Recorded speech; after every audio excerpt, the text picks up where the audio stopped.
Hey, what's going on everyone? My name is Dean, and at PAX last week, or maybe it was a couple of weekends ago, we did a panel. And when I say we, I mean me, a couple of guys at Press Start, and Ross, the boss from Big Ant, Ross Symons, talking about Australian sporting games. So we went through basically AFL, cricket, tennis, rugby. I don't even know if we talked too much about cricket or rugby, but we mostly focused on, I guess, AFL and tennis. And a little bit of cricket in that space of, you know, the challenges of creating these games and I guess sort of the potential issues you come across when creating and marketing sort of AFL and Aussie sporting games in general. So this is like just an audio only thing. If you want to like have it on the background, that's probably the best way to listen to it because there's no accompanying video. So it is a pretty long sort of listen if you guys wanted to listen to it. And the audio quality's not like perfect either because our line in wasn't working. So this was the best we had to record the audio with. But otherwise, if you do enjoy the video, leave a thumbs up. And if you have any other questions about what we spoke about, or if you have a specific question you want to ask, maybe let me know down in the comments below and I'll do my best to answer that. Otherwise, enjoy listening to our PAX Australia panel about Australian sporting games. Alright, I think we're ready to start, guys. Already Hello, thank you all for coming along. Hello and welcome to today's panel, Australian Sporting Games, the underdog of the industry. My name is Ewan Roxburgh. I'll be your moderator today. I'll be asking the questions, but the team answering them from Pressa. We have the managing editor and founder, Shani Grusi, and writers Brody and Matt. And we're super lucky to have Ross Symons, who's the CEO and founder of Big Ant Studios, the team behind the likes of Ashes Cricket, Rugby League Live, and AO Tennis, amongst many more, and Dean Millet. Knew I was going to get that wrong. Former designer and marketer at A Wicked Witch, who's worked on the AFL Evolution games in the past. So we've got a lot to discuss in this short hour before we will open up to questions from you all as well. But I think it'd be nice to start with sort of a brief reflection on our favourite sporting games. So Ross, perhaps we'll start with you. Okay, my favourite sporting game, 10-yard fight, 1987 NFL game. That was pretty awesome. Cost a little coins. Is there a chance that AO Tennis 2 might sneak into there as well? You can't, I'm going to be really frank tonight. It's like, you find it very hard to love the games you make. You just see faults. Sorry. What about yourself, Brody? I'm trying to think about the games I've spent the most time playing, and honestly, I don't play a lot of sports games personally, but AFL, the original AFL Live would be up there because it was sort of the first AFL game I got to play. So I just took to it, and maybe back in the day, maybe Top Spin 2, something like that. And I really hooked on that for a while as well. So. Presumably yours is a tennis game, Jen. Yeah, probably. I think Top Spin 3 was one that I spent more time with, but definitely the Rugby League Live games I played a lot growing up that are also. And being the AFL man you are, Matt, is it an AFL game? Yeah, my favourite's probably because I, got a simulator. Rocket League doesn't count. No. Rocket Simulator. Rocket League. Yeah. Aussie rules footy on the NES. Round of applause for that. That and probably I don't know, the original AFL Live because at the time was pretty good and I knew a lot of people that played it, so I played it with them. And then I think the last FIFA game I played was FIFA 14. That was pretty fun. And then just never bothered. Not much changed since. No, yeah. What about yourself? I've got a few, a lot of Wii Sports, I reckon. It's a sports game. It's pretty active, and then I spent a lot of hours in virtual tennis too. It's like that ranking thing, and that was awesome. And then Street Cricket is like the third one because it's like, it's classic, back in the day when flash games on the browser were like the only thing you could do and dial up internet, I had to make sure if someone was going to go on the phone, make sure you cache that web page. That way you can keep going. So Well, as the title of this panel may well suggest, there's often a disconnect when it comes to the expectations versus reality of developing Australian sporting games. Ross and Dean, as the two most familiar with the actual development of sporting games, what are the challenges that you face in making the games, and what difficulties might we as players and as press not appreciate or be aware of? You can go ahead. I can start.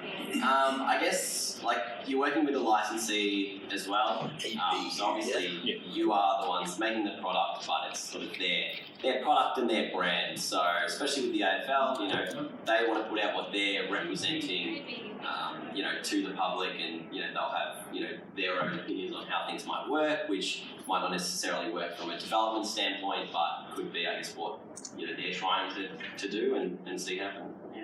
Yeah, we face that definitely with the issues of quality and so on. So you'll get the fight between, say, women on the cover, men on the cover, and as we get into real sports, equal pay versus who turns up and who doesn't turn up. And so you find, like with the AFL, for example, that will generally be a male cover. Rugby league will be a male cover. And it's those sort of licensee arrangements, as you're saying, that are the issue. But probably the biggest concern with games, and why we don't see great games in Australia, is continuity. It's lack of continuity. It's lack of a master plan where the local codes actually see this as a marketing exercise rather than an income generator. So, and sorry to take so long answering this question, but I think it all goes back to, if you look at the original FIFA, FIFA actually didn't charge for the license for the first 5 years, and no one knew what a FIFA was. That's what you need to do as a sporting organisation to get your game out and make it competitive. You have to see it as a marketing exercise. Are they supported much throughout the process? How does it kind of work financially? Do you get support from the government at all? I find that kind of surprises me.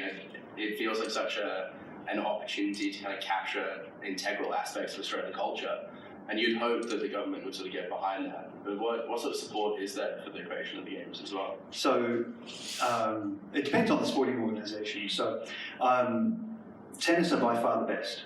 They're just insane. They're insanely good and driven about tennis and about the future of tennis. And you know this when you look at the Australian Open, that it started off as that little precinct, and now it's gone all the way to Tango to Fed Square, and they're playing NBL games, and they're playing Fortnite, and they're about energising the crowd, getting as much as possible. They're forward thinking, really easy for me to deal with. Then you get other licensors that it is about the cash.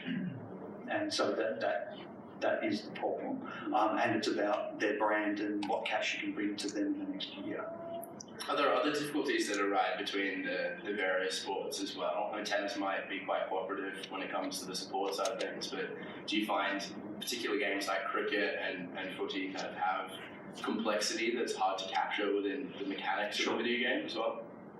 Oh yeah, like obviously AFL's very complicated sport. It can be described as a rolling maul, basically, and it's very, very difficult to emulate in terms of the ball's on the ground and 5 people diving on the ball to pick it up. And so that sort of aspect of the sport is quite challenging, and I guess you need to just try and get as many of the fundamentals, as close to realistic as possible to be able to get the sport, I guess, emulated as good and as fun as it can be. Mm-hmm. Shannon, you're really passionate about tennis games. Last night you and Brody took home a Mario Tennis Championship. You were very proud of. Very proud. You didn't bring training in the bar. My trophy. Tennis is a global sport, but often whilst we have more kind of arcade versions of the game, be it Wii Sports Tennis, Mario Tennis, tend to do quite well. The simulations don't meet the same level of popularity. Do you have any speculations why that might be the case? To be honest, I don't know. I don't, maybe it could be a younger generation don't really appreciate tennis as they do like AFL and NRL in terms of getting around the culture. Like obviously, like if you're an AFL or NRL fan, you're obviously quite diehard. If you happen to be a game as well. Like the likelihood of you buying it is, I guess, pretty much 100%. Where if you like tennis, you might just watch the Australian Open 2 weeks of the year and then not ever watch it again. So it's weird though, because I could be wrong, but I'm guessing the tennis would be up there with one of the most watched sports in the world and played as well. It is. Yeah. And crazily enough, I think in tennis, it's Australia that's lost its way. Yeah. Because tennis is our best product. Mm-hmm. It's our best selling product. It's our best received product. And the numbers are still there for tennis, except for I think the thing is the peaks are around Roland Garros and around Wimbledon and a little bit on the US Open. Yeah. But tennis is strong. Tennis is really strong. It's just that in Australia it is really about that 2 weeks. Yeah. Do you think like with the likes of Ash Barty being number one and actually something like do you think Nayo tennis too, like do you think that might help things in the next few years? I think it will. And certainly where Ash is going to be really prominent in AO2, extraordinarily prominent. Okay. I would say that, like, considering that, tennis used to be a big thing, especially in Australia as well, but like with the way that, even our stars are going, aside from Ash Barty, you've got a lot of controversy surrounding, our tennis stars. Do you think that's kind of, helped drop off more than pick up? I really don't know, because the crazy thing is, part of my job, one of the best parts of the job is flying around. I was in Geneva 3 weeks ago for Labour Cup, and when Kyrgios came out, the house almost was on its feet, clapping and cheering and yelling, second only to Federer and Rafa. Yeah. So it's one of those things. He's a millennial favourite. Yeah, I bet more people know Nick Kyrgios than Ash Barty, like absolutely, like a million percent. Yeah, absolutely. And I don't know, some of the things that happen with him, we wonder, but people love him. Yeah. So. Hang on, I've got a question, sorry, for Ross. Like with tennis, I guess you're not necessarily working with like a corporate body, like you've got TA obviously, but I guess players individually rather than sort of a whole sporting code of players together. Is that a little bit of a challenge? There's a bit of a mix. There's a bit of a mix. The biggest challenge with tennis players is actually the sponsors. So tennis players are awesome, almost universally great guys, easy to deal with. But when it comes to the Nike tick or the Adidas stripes, or they're the sort of things we deal with the AFL, the licensing, but to the nth degree. So Rafa, for example, we had our game ready to go. Everything was fine. Everything was approved. And then someone saw that Rafa wasn't wearing his watch on his right hand when he came onto court. Now, who wears it? Do you need to know the time during a game? I don't know. But without that watch on his hand, that stopped our game. So they said, no, game's not coming. Delay of game. To get his watch on there. The watch does cost $1 million, like odd. I think it's about $1 million, a bit more, per watch, and he gets one per French Open given to him. And he's got 12 of those, I think. Yeah, it's a bunch of stakeholders that you're sort of having to all manage simultaneously. You mentioned that the sort of reception of these games. I'm curious to the Press Start team. How do you set about reviewing AFL, NRL games, given that it's hard to compare them to the likes of FIFA when it comes to production budgets, the size of the teams working on them? Do you take the sort of production of it into consideration and the audience it's intended for? Personally speaking, I think I might have reviewed the last AFL game that did come out, and I quite liked it. Like I received it pretty well. I think I scored it rather high compared to some other outlets perhaps. But I think I did sort of tend to scale up slightly because I do appreciate how difficult it would be to make an AFL game because of like it's a 360 game, like it works in so many angles and it's so nuanced and it's so like hard to capture. And obviously there's like a massive gulf between budgets for like something like a FIFA or an NBA 2K when you consider that and like measure it up against an AFL game. So yeah, I think we do still have the responsibility to be honest and point out flaws in these games, of which there are many, some would say. And we do our best to do that. But yeah, sometimes I think you do have to take into consideration I feel like the biggest pitfall with it is that you also look at AFL, as a sport. I'm not too familiar. I guess you could talk more about the NRL, but AFL, year after year, you get so many rule changes or tweaks and everything that, by the time a game comes out, those rules may not even be consistent with the sport at the time. So if you're playing, you go back and play the first AFL live on the PS3 and the rules are almost completely different, the way the game plays is not the way the game plays in the modern day. So you take into account and, how the game's played at the moment and, how the game comes out. And I guess, you take a lot of liberties, as you say, if it fundamentally plays well, then that's fine. But I mean, you look at FIFA and everything, and the amount of minor tweaks they make per year is more to do with, their ultimate team and this and that and everything else. Whereas soccer hasn't changed its rules in 60, 70 years. They add the tiniest thing every couple of years. So to develop a game that has so much complexities, as we've said, is a lot. I feel it's a lot more difficult, and the resources are a lot more limited here than the entire sort of FIFA team and everything. And I feel like it's probably the temptation as well, just to look upon them more favourably, just because we're thankful to have them. I mean, given that Australia as a market is only max 25 million people, right? But then you take into account that something like AFL is dominant in Victoria, but it doesn't have the same sort of audience interstate. That the market and the potential revenue is already kind of pretty hamstrung. The fact that these games are even being made, you have to be pretty thankful for, I suppose. Yeah, just from my take on that though, is that it's not only the market size, it's the sports themselves. Mm-hmm. So a transfer payment for one soccer player in Europe equals all of the caps, the salary caps of the AFL and the NRL combined. Mm. And so it's very hard to compare like for like. It's like saying that a car that comes off a Toyota line should be compared to a car that's hand-built. There are so many intricacies and issues with trying to make a sport that is niche and local. And then with AFL in particular, not NRL. Mm-hmm. I think NRL's a bit easier. But in terms of camera, I can't stand watching AFL on TV. I go every week because I can't stand it on TV because the camera sucks. And there's no offside rule to keep the camera in check. So it's as hard as it is to get the feel of a live AFL game on TV, so it is for the video game.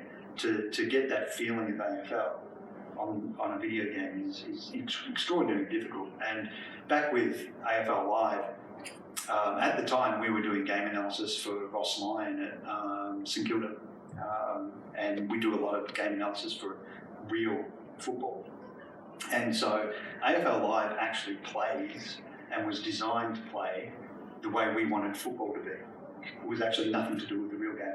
We decided not to emulate what people see, the rolling maul, the stacks on, the flooding. We decided we don't want any of that. We actually gave people the game that we thought they wanted AFL to be, maybe not what the AFL think that people should have. Mm-hmm. Which I guess kind of makes sense because it holds up a lot more than a lot of it. I feel like you go back and you look at all the games that have come out, sort of AFL, and people will mention their favourites, and then people will significantly talk down. And as a couple of us already said, AFL Live still relatively holds up more because it doesn't take into account every tiny little thing. It doesn't try to cram it all in there and go, this is AFL, this is how how it is and how it plays. It plays more like a game should be rather than it's interesting because AFL Live, the first one, is the best-selling AFL game of all time. Yeah. And so it heartens me that there is actually a correlation between a good game and sales,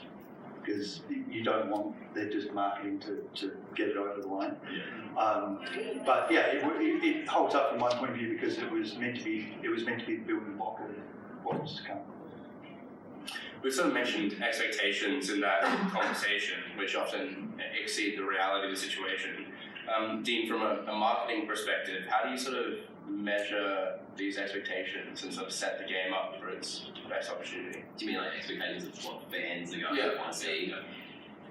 I think you basically just have to try and, you can't please everyone. You're never going to be able to please everyone, but you're going to just try and I guess put the best product out there that you think, obviously as Ross was saying, that what people want to see and what they want, and what they're going to, I guess, want to see. Like everyone's going to, want to say, hey, this is FIFA. FIFA sells 20 million copies every year. The AFL has 6 million people watch the grand final every year.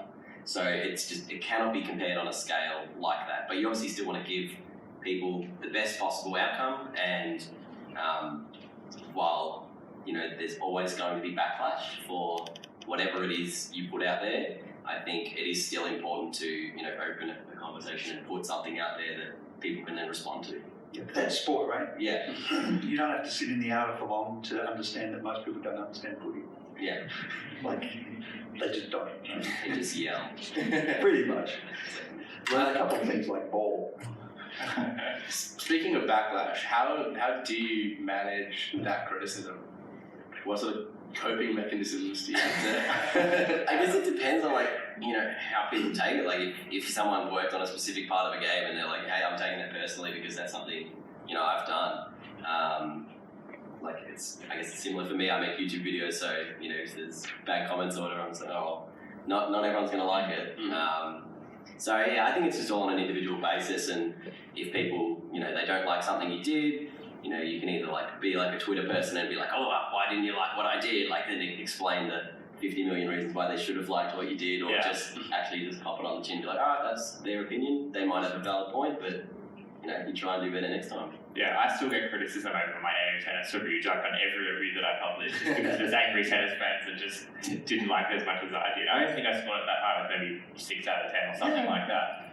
But gamers are angry people. and AO tennis is interesting in that view, because you guys played it, a better version to the one we released, which really sucks. I was 99% sure that was the case. Oh, absolutely. Oh, no, I'm open and honest here. I'll speak as frankly as I can. The game we released was not as good as the game that we had in November, December that we had other people play. Sometimes you can polish things within an inch of their life and make it worse. Yeah. You just keep going, oh, this would be better at this would be better at that. It's very hard. You get very close to it. And so AO Tennis ended up being the game it should have been after about 40 patches. The most patched game ever. Yeah, I believe that. I was going to say, you didn't score it higher just because you got put in the game, did you? Definitely not. Is there the temptation at all, Ross, to sort of move away from single releases and just kind of have a platform that you can continue to evolve? Has that ever been floated as an idea? I believe that's the future. Yeah. Yeah. I mean, anyone that thinks that what's happened to music and film, anyone that looks at that and doesn't believe that's going to happen to us is mad. They're crazy. We're unfortunately, from my point of view, because I say to my guys at work, this could be the last disc we ever produce. Every single one could be the last one produced in Australia. It's madness to think that it won't be a platform that you evolve and it's on xCloud or it's on Stadia or it's on PSN now. It's going to be a subscription service. You're not, this is like the rest of the things that we have in our world. You're not going to own anything anymore. You're going to rent it. So probably you're going to rent AFL. You're going to rent NRL. You're going to rent tennis, which could be bad and it could be good. I think it will be good in the long run. Do you see the game sort of just changing and evolving over time though, rather than having kind of hard launch dates? Yeah, and that's what I mean. Yeah. There's an opportunity in that. That we can do analytics and we can further give people what they want. Yeah, I think it seems so well suited for sports. As you mentioned, Matt, all those little rule changes come through as there's transfers and rosters adjust. People enter and exit the league. It can just kind of just continue to change and evolve as time goes on. Yeah, you see FIFA continuously. That's all a lot of people play it for these days. Is the ultimate team. The gameplay itself is barely unchanged. They mess with the AI to make it more unique and work as a team and everything else. But at the end of the day, soccer's soccer. The most excitement that you get when you're not watching soccer is watching all the transfers between clubs, people going out on loan and everything else. So it's the same kind of thing with even with NBA as well. the contracts, and as you said before, the contracts in those kind of sports, they dwarf the caps of the AFL clubs here. So, you look at that and it's become almost a gamification of the sports players rather than the sport itself. So, in the end, I feel, Ross is right, and it'll probably end up just being one game that consistently gets updated rather than, a continual release cycle. So. And I was going to say, the best thing about that is we're not going to sit around going, okay, so what are we going to put in this to make people play a disc? Yeah. Because that's a real conversation, right? That is a real conversation. And I'm sure the FIFA guys have the same conversation, saying, if I had FIFA 19, what's going to make me buy 20? And so you end up making stuff up that really doesn't make sense. Like the career modes in some of the games, I think I started playing NBA 2K19 or something, and I was like this whole career mode of you making a player and moving up through like the Chinese basketball system or whatever. Yeah. I'm sitting there going, do I really need to do this? Like I kind of just want to get in and play a couple of games. Yeah, play basketball. Like I want to get in and learn, but it's like, no, make a player and learn how to do this and do that. And, try and work your way up to a team. I'm like, is it necessary? Like, they're trying to give you value. And then but then they've also got like movie stars playing the roles of your agent and everything. And Anthony Mackie just rocks up. I'm like, I know the voice and I know the face. I'm like, but like, I'm not trying to play a movie here. I just want to get in and play the sport, So they're trying to give you value for money. Yeah. So I don't know. Maybe I'm just not, as involved as everyone else. So. Now I think there's a few we've probably addressed over here, so I'll just get over them. You can see we've done this. I'm curious, with a lot of AFL clubs moving into esports, acquiring teams themselves, Dean, how do you see this impacting the way that we experience sport games? I guess in terms of sporting games, I don't think it will make a massive difference. I think it's more just to do with the AFL and that they're more open to this communication within gaming. So maybe it means that they are going to push their game a bit more and things like that. And obviously we've got like Fortress Melbourne coming along soon enough. So whether or not they have anything to do with what's going to be played there. But definitely I think it means that AFL clubs are more aware of the gaming space, and we barely see any really sporting games shown at events like PAX or anything, because they're just sort of not open to doing that.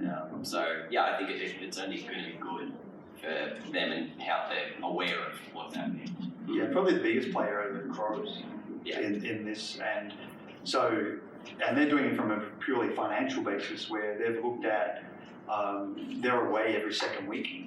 How do they sell seats in an empty stadium that they've got? And so they're working out the Crows have worked out that they can't charge anyone any more money for the memberships. They've topped it. They've gone as hard as they can. They can't sell anymore because all the seats are sold. So where's the next revenue from? And how do they get the next gen? And so Nigel Smart and those guys, they're really good, really focused on getting esports as additional revenue for the Adelaide Crows, and doing a really, really good job. But it's about getting revenue from other sources, and they don't care if it's from netball or esports or whatever it might be. They want that connection with new audience. What's your sort of take on esports being coupled up alongside traditional sporting occasions as well? Like we've seen Fortnite at the NRL and Fortnite again at the tennis. Yeah. It's kind of been looked at as a way, I suppose, to bring in younger audiences that predominantly play video games and encourage them to play sports. Do you think that's an effective strategy? That was pretty phenomenal last time. I don't know how many people went to the Fortnite at the AO, but there was crowd at the AO. There's no way they would go to the tennis. Not a chance. And it's a big call. As I said right at the start of this, we have one of the most progressive organisations in sports in the world, in Tennis Australia, where they're willing to kick tennis off Margaret Court Arena during the finals of tennis and put Fortnite on. Like, that's a big call. Someone could lose their job big time. But it worked, right? They took the risk and they're forward thinking. Yeah. As someone that's obviously had to work with FU Communications for your time, how would you sort of sell an NRL mad fan on Fortnite and have them be comfortable with it sitting alongside. There was talk of it being screened inside the stadiums at one point. Oh, really? Yeah, that's a strange one. Like, it's kind of like going into, to like, I don't know what it's like. Maybe it's like going to an AFL stadium and being like, hey, why don't you just like come across the road and watch the rugby and, watch the Storm. It's a bit of an interesting one. I guess because it's not necessarily like, it's just so far removed from, I guess, what people are expecting that it's almost a completely new audience. And like it might be that kid that's going to NRL with their parents and they like Fortnite and that gets them into. Well, yeah, you've got like the dance cam or whatever at the footy, and you see people doing like Fortnite dances or whatever, so it could sucker their parents into go, all right, fine, I'll like you play this game and give you $10 of V-Bucks. Wasn't there a thing in the US though that like a bunch of people lost their minds because someone scored a touchdown or something and then did a Fortnite dance? I remember the walk-up. It hits the news because the kids all go, that's the Fortnite dance, and Yeah, we put it in the BBL game. yeah.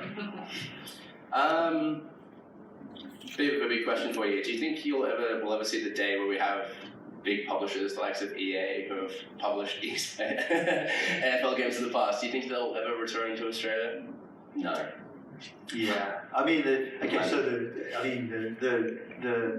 I'd love for that to happen, but EA's on the verge of dropping NHL and things like that. So about 15 years ago, because I talk to EA all the time, they've got an Australian CEO and a lot of Australians there, and they feel for Australian sport, but they feel for also their bottom line. And so 15 years ago or so, 250,000 units, and you could make a game, right? So EA would make a game, you got 250,000 units.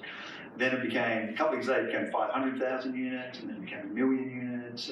And so now, if it's not going to sell 5 million units, they're not going to make it. Now, there's, I think, 1.6 million consoles in Australia. That makes it pretty tough to sell 5 million. So I can't see them, coming back. But if they did, they'd probably use Australian studios anyway. Like, it would make sense for them to try and get some Canadians to make AFL or something. What's your measure for success? If you produce a game at the end of the day that you can take pride in, you're happy with it? Yeah, pretty enough much. for you. Yeah, we're at a point where we're the only Australian developer that publishes, so we're the only Australian developer that makes discs. And so for us, there's a lot of pride. I'm old school. I like to have the tangible, physical good. There's still a few of us out there. Yeah, but for me, it's a dream come true. I've worked with the NFL in the States for 5 years, and I've done lots of sports jobs around the world. And it's a dream job that I have, making these games. I couldn't ask for any more. And the longer we can make discs, the better. And I've forgotten what the question of that was. But I don't see the big guys coming back. Yeah. But we're in a position where if I break even on a game, it's good. Well, just going on that, because I mean, like you've also delved into the cricket world as well. Like it's not just tennis that you're going into on the AFL, of course. And like, what kind of market, like, do you get significant interest overseas for those, those kind of games as well? Like, especially the cricket ones as well. So yeah, cricket's huge. Obviously on a global scale. The problem with cricket is where it's hugest is those that can't afford it.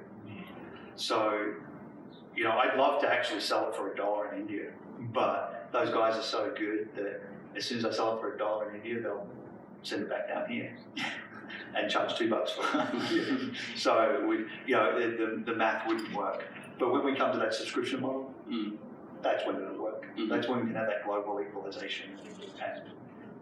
Is there much of a different mindset in producing something for an Australian audience versus an international audience?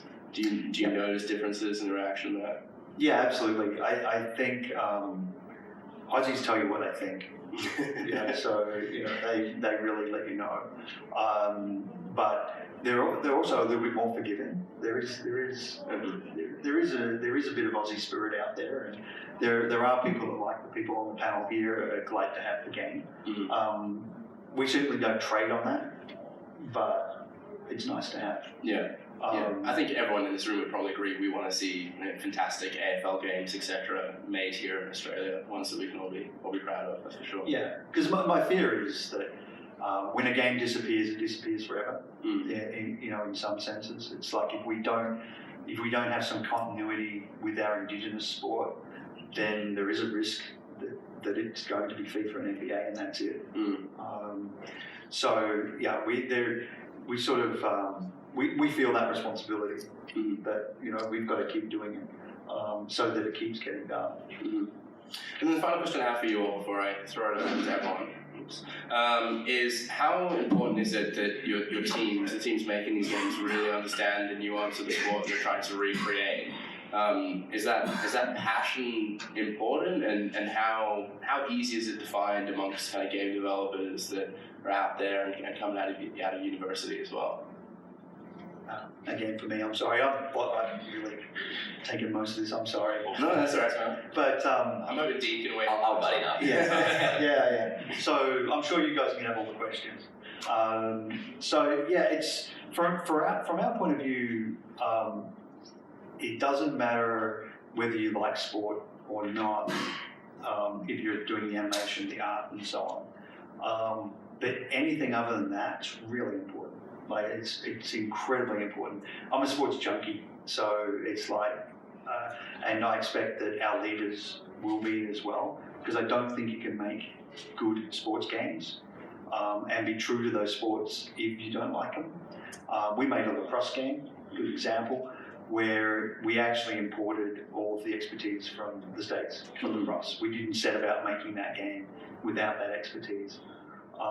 It's incredibly important, and I think it shows in that the sport that's biggest in our studio is AFL. Our best game, AI-wise and gameplay-wise, is AFL Live, and we've got NRL guys. So I think our best games have been AFL and NRL, and like that, they are the best-selling AFL game, the best-selling NRL game. Cool. So also with that, like you say how it is like important to have people with passion. Like that's sort of what my role kind of was in terms of the design stuff on AFL. I go to the games every week. I watch close to 9 games a week on TV. So understanding how that works and being able to watch tons and tons of footage for commentary purposes, or watching behind the goals vision for hours on end to really understand how the game works.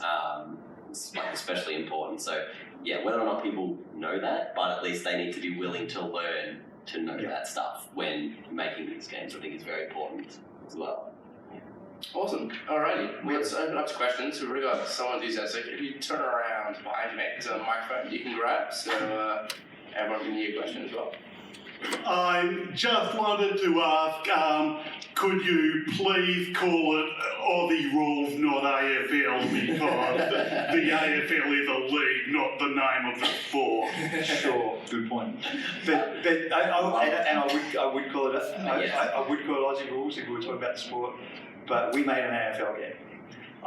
But yes, it is Aussie rules. You meant a game with a license given to you. Exactly. Our particular game was AFL Live, a game in which Aussie rules is played by licensed AFL players.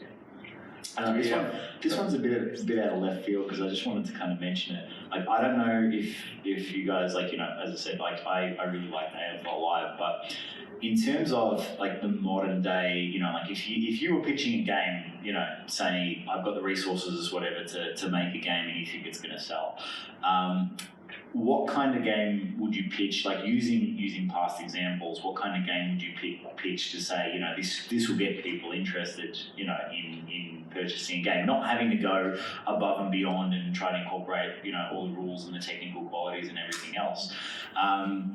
The only reason I say this is because, my first thought is you look at games like NBA Jam and whatever else where it goes really simple and kind of like street style and everything. I'd want to see an AFL game which is basically an upscale of Aussie rules footy, like the SNES the NES version.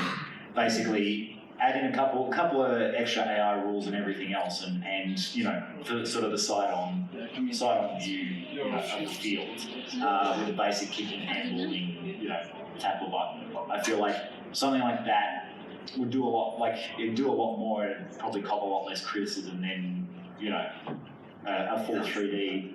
Yeah, I don't know. I feel like you're describing AFL X.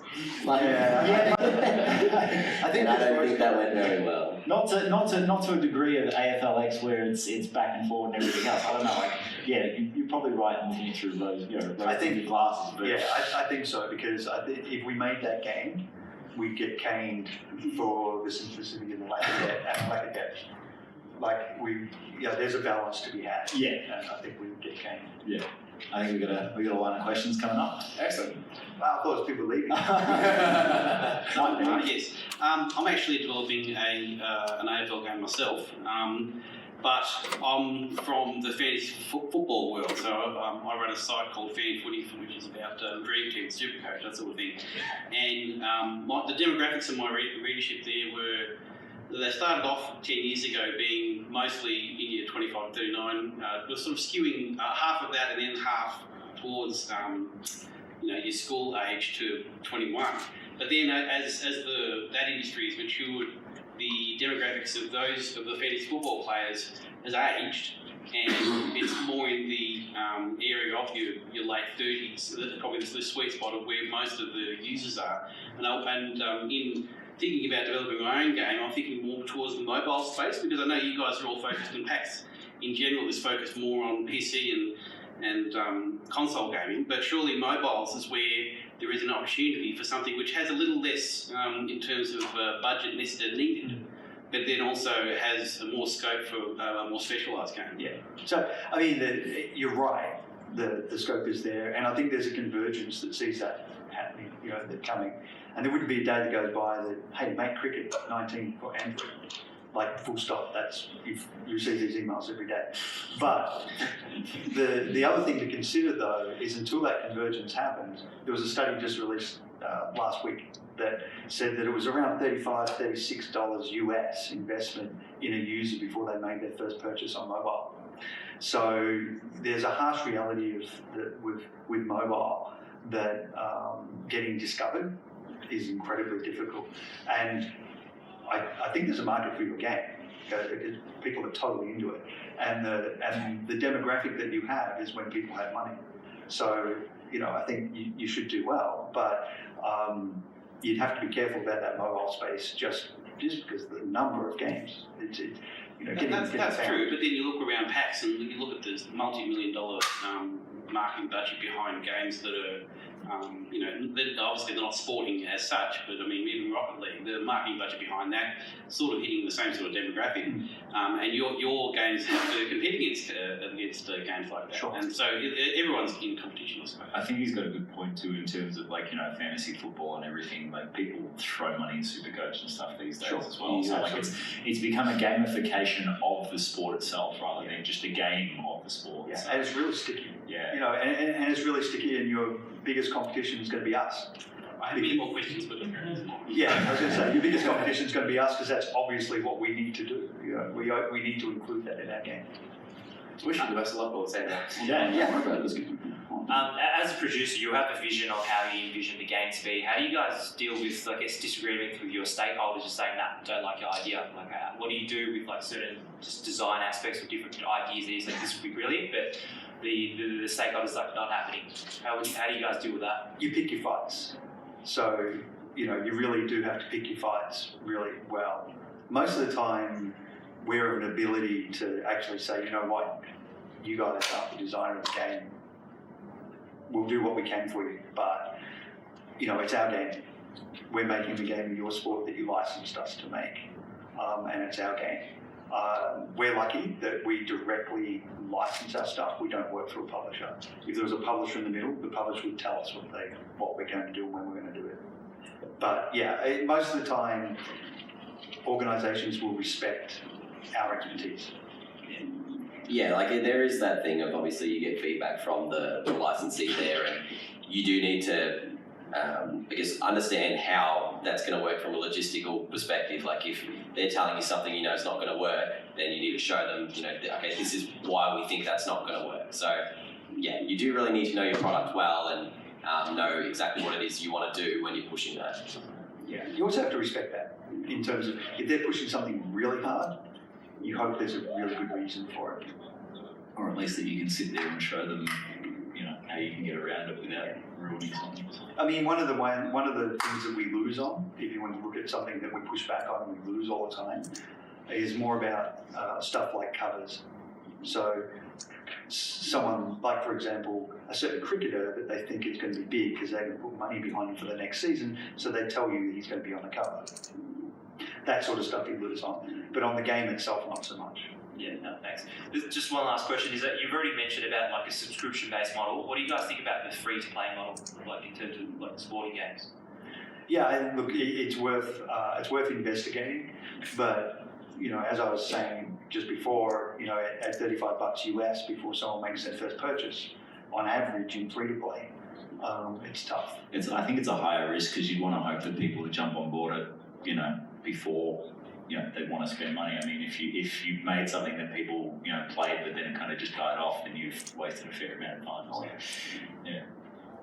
I guess I'm not the game designer, so I struggle to think like what the microtransactions would be in a free-to-play sort of model sporting game. Your player plays without boots, and then you buy a pair of boots and they play better. So they do in FIFA, isn't it? They like, swap out different boots and big head move. Yeah. I think it's fine if it's a marketing exercise. Like I think there was a tennis mobile game, and it could Oh be, yeah. You can get a free tennis game from us. You look up AO tennis, you get that for free. It's all the assets of the console game. Yeah. And there was a big bash. Yeah. As well, but that was pure marketing. Yeah. Hey. Hi. You guys talked a little bit earlier about how there's lots of arcadey style games that aren't necessarily full-blown sort of sports sims, for lack of a better term, like Mario Tennis. Do you think there's room for an arcade style game that is perhaps an AFL game without actually requiring you to replicate an AFL game? I think that's what you kind of. Yeah, that's a bit what I pitched. I mean, like, yeah, You just asked it way better. if you go if you go back and play Aussie rules footy on the NES, it's literally the simplest version of the AFL. It's almost arcade, and I feel like if someone took that up and said, you know, let's upscale it, let's make them look a bit more realistic and little pixels on a screen, then you know there might be a bit of interest. But again, you know, it comes back to that risk and reward thing of, you know, if people are actually going to play it or if people are going to can it. So yeah. But this is more like, is there room for it? I guess it's such a small market. I'd play it, yeah. Oh well, you just got to look at like the indie space these days. I mean, like a lot of the indie games. You know, look at Goose Game come out. You know, not a sports game, but you know, Goose Game came out. It's simple, it's fun, and you know, it does what it advertises, and you know, it's gone absolutely crazy. I don't see why they couldn't be. I think the challenge is obviously like the small market to begin with. Exactly. So then maybe making an even niche market within that space. Yeah. In saying that, like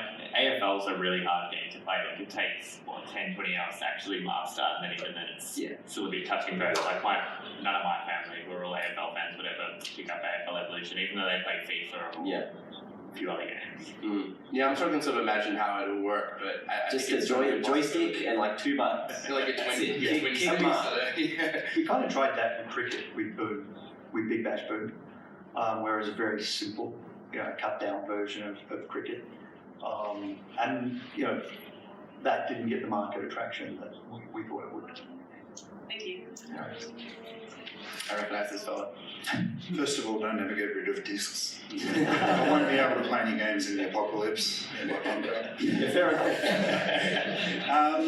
Best reason I've ever heard. With the attention, obviously, on tennis and cricket being like the big international games, like, and the licenses you sort of spoke about, have you ever sort of considered looking at like a lot of the amateur leagues in Australia, like the AIHL, ice hockey, baseball, whereas you might not need to sort of put so much money into that with licensing, but there could be sort of like a mutual benefit to grow, or is that just where EA's got a spot in that market, so there's no point trying to compete with it on Australia? We definitely don't want to compete with EA, like, because we're going to come off second best. Yeah. In all sorts of ways, because if they produce a disc, then that disc will be purchased by stores in numbers to the point that you won't get on the shelf. So you don't want to compete with them, but that doesn't mean there isn't space for the lower leagues, and I talk to them all the time. So we talk to the NPL, we talk to local organisations all the time. So if there ever is an opportunity that we can take it. Baseball is a good example because it's a Sony product. It doesn't exist on other platforms because they're the guys that bought the license direct. So there are opportunities in baseball. There are opportunities in hockey coming because ice hockey, because the NHL is finding it tough to deal with EA, or EA is finding it tough to deal with the NHL, whichever way around that it is. But yeah, we're looking for things all the time. So would that be sort of mutually benefit, like say, like the Australian League sports? It has to promote them, and then it really has to be. Yeah. The reason there are no tennis games. So I was speaking to the founder of 2K, Christoph, and he was the guy that brought out Topspin. And I just asked him straight out, why did you stop making Topspins? And it was because they sat down with the players believed that they were making more money than they were. And so essentially said, we need to charge you more money for Topspin. And the guys at 2K said, well, you can't, because we're actually here to ask for you to pay you less. And they said, we won't make the game. And they said, yeah, bullshit. You'll make the game. Like, you're making too much money. That's what they thought. So they had a standoff. They called the bluff. And so there was no tennis game for years. And it was just about that. It was just about player payment. It's the only reason there's no tennis game post the Topspin. It seems like a recent sort of trend with these games, especially with the big ant games, having a level of customization that is probably better than a lot of big budget sports games. And even with the AFL Evolution, super specific example, but that's actually my favorite AFL game just because of a patch that introduced sliders, meaning I could kind of modify it in a way to fix what I thought, problems I was having with the game. Has turning to the community been a way to help alleviate the problems that come up with limited budgets and limited resources? Yeah, that's actually what got us the cricket license. Really? Yeah. So we made Don Bradman, and he was the only licensed player in the game. And that was a specific attempt to force Cricket Australia to talk to us and work with us. So, you've got a situation where the community can make all the stadia, the community can make all the players, and they're non-licensed. So you want to be part of it or not part of it. And that's essentially what happened. So it's all about keeping the licensors honest. It's all about saying, we'll make the game anyway, right? If you pull my license tomorrow, I'm going to make the game anyway. It's just the community will supply the players. With having those licenses for a game like AO Tennis, where you do have the licensed players, but then the community can also create their own players, does that create any pushback when trying to trying to get these players to be a part of the game? Yeah, it's a little bit of the reverse. We're actually doing exactly the same thing, and I'm upfront about it. It's like, there'll be 12 Federers on day one. There'll be 500 Tendukas by day two in cricket. You can actually do a whole league of Tendukas as a Tenduka league. It's like all the players are Tenduka. Thanks every for the team video has idea. Tenduka. But it's just so many, and some of them are so bad. They look nothing like seriously nothing like him at all. But so we don't have Federer as a license. It won 7 figures or something like that. So we don't have Fed. And so Fed will be in our game, but it will be created by the audience, by consumers. And that's to try and redress that balance of power where players think if they're not in the game, you'll be holding to them. And tennis is like that, every sport's like that. They worry about players not turning up. And you mentioned AFL Evolution, Dean, you obviously worked on that. How important was the community? Oh yeah, in terms of the difference between the first game and the sequel, like looking at all of those things that the community do, and even the little tweaks that people do in the sliders, like it doesn't go unnoticed. People look through all of the forums, all of the things. We find everything that we can that someone said once in some Facebook group ever, and we try to go, how does that make the game better? So it isn't just going unnoticed, and it is obviously helping everyone get as much feedback as possible. So, moral of the story: keep complaining about the games. Exactly. I read every single inquiry email, so we know what's happening. Sup? Basically, what I wanted to know was, what are some unique challenges when it comes to developing sports games as opposed to games in general? Just replicating the sport as best you can, I think. Like if you are building, I guess, a story game, you get to choose how the world is. You get to choose what arena that takes place in and how you want that game to go. With something like a sports game, the precedent is already set of this is your template you're working to, and you kind of have to match that. And some things will work better than others, and you just have to find, the middle ground as to what will work. I feel like the animations must be a nightmare because there's so much more human movement associated with sport than I think. Even if you're sort of creating a character in, an action adventure or whatever, you kind of work within a range of movement that you can decide to cater for. Whereas when you're trying to replicate something in a sim, you're just trying to. Yeah, I mean, you look at all of the, the ridiculous goals that get kicked in the AFL. A perfect example is, Jack Higgins throwing the ball up behind the post and kicking it over his head. Like, there's no way you're going to get one animation just for that. So, replicating all of those very, very unique sort of things about the game is, very challenging. And, yeah, you've just got to try and make as many cool things happen as you can. Yeah, we actually recognise that and build our own mocap. So we have a mocap system in-house. And so there's a video online if you want to see Maxie in a suit, Glenn Maxwell. So we get guys like Glenn Maxwell, we'll get Kokonakis, the tennis player. We'll get... You got Shannon. Yeah, we have. And we actually we use them to replicate. So Max is awesome. If you look at Max's video, really good video, where he actually just replicates Steve Smith, he replicates everyone going around.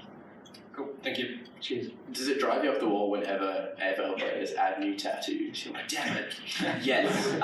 Back to the art team. Yeah, whenever we went around to do all the photo shoots of the players, and you ask them, you go, are you getting any more tattoos? Because I remember Dustin Martin, obviously he's got a billion tattoos, and he'll add one or two. It can be the tiniest thing that someone will eventually complain about. Someone might have a clean arm, or they might have one line. And if that one line on their arm is not in the game, someone's like, why isn't this guy's tattoo in the game? I was going to say, what about someone like Darcy Moore, who he had a full blown Keira Knightley haircut. Yeah, and if they change their hair before the season, the hair is the worst. That's true. Yeah, the hair is the worst. I remember there was a big brouhaha about sock height. Having one up, one down, both up, both down. I think at one point we contemplated putting a slider in so you could customise how high you wanted your socks because it's such a big deal. That was AFL Live Sockgate. Yeah. It was bad.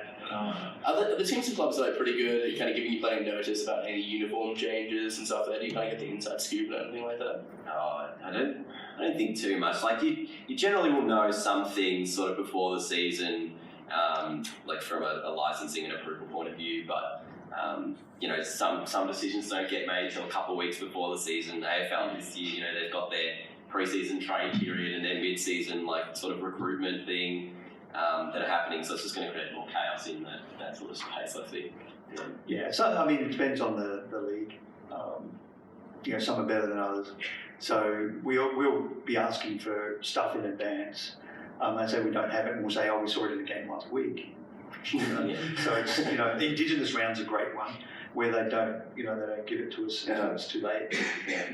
But then because this is goes to the niche nature of our sports here. Some clubs don't have sponsors when the ball bounces. It's Melbourne, I think one year recently, might have been 2 years ago, I think they didn't have a sponsor. No backer jumper sponsor. Yeah, I think the game came out and they didn't have something that had to be patched out or something. Yeah. Yeah, what's up? Oh, how you going? Not bad. Oh, not bad. You look a bit tired, are you sure? Oh, I'm fine. Need some water? We make PAX again, yeah. Anyway, since AFL Evolution 2 has been delayed a lot, how long does it take to make sport games like AFL Evolution and COVID-19? Yes, obviously there's a lot of delays that happen with that game. I'm sure you've probably been all aware. But yeah, like the challenges of, I guess, changing between engines and then, different things like approval and pushback from licensing and just with a lot of, I guess, games in general, you're going to get delays with whatever time constraints you're under, and sometimes, the damn wall busts. You'll probably have to trade Tim Kelly to West Coast by the time the game comes out. I reckon you will. So it's been delayed again. Yeah. So. And yeah, fairness to Dean, doesn't work with the Wicked Witch anymore, so mind about to shine so much light off that. We might need to quiz someone else. Yeah, I already know that. No, I know when AFL Live was out because that was back when I was working, in retail, and there was at one point it was launching with the DLC code in there for the season update and everything. So, and then you did a Game of the Year edition, which was I think it had GWS as a proper team in there rather than just because they weren't actually properly in the league at that point. That's right. Yeah. So I guess it does take a fair bit of time to kind of Obviously, delays are never the plan. Yeah. It's that. All right, just want to try and get to the final question. We've got just about a minute left. When it comes to reviewing Australian sports games, is it tough, I guess, putting in perspective where NBA and FIFA are, and then trying to, I guess, balance, what the standard Australian sports games are at the moment? Obviously, Big Ant is one of the bigger ones, and I love Big Ant Studios and everything they put out.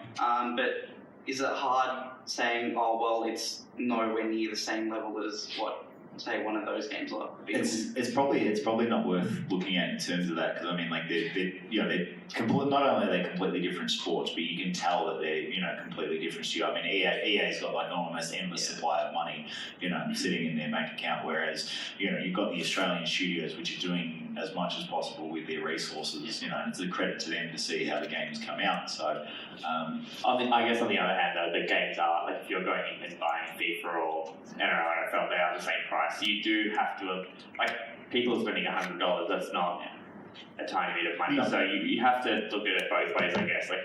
You just think if the game's fun, obviously score it high, but if not, then you just have to score it how you see it, unfortunately, and not look too much into those other factors. But that is all about time we've got, I'm afraid, folks. So if you do have any other questions for us afterwards, though, do feel free to grab us. Thanks all again for coming. If we could, can we please have a round of applause for all that back?